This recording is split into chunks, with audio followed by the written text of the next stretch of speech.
কিছু ক্ষেত্রে কোর্টের স্থগিতাদেশ থাকলেও বঙ্গে অব্যাহত বুলডোজার অ্যাকশন।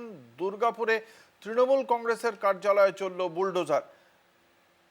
এর আগেও আমরা দেখেছি দুর্গাপুরে সেলের জমিতে সিপিএম কংগ্রেসের যে পার্টি অফিস ছিল সেই দলীয় কার্যালয় ভেঙে দেওয়া হয়েছিল বুলডোজার দিয়ে। এবার তৃণমূল কংগ্রেসের কার্যালয় ভেঙে দেওয়া হলো বুলডোজার দিয়ে।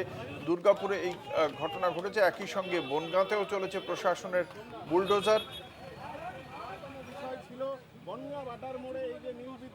বাটার মোড়ে নীল বিদ্রোহের মূর্তি সরাতে বুলডোজার প্রয়োগ করা হয়।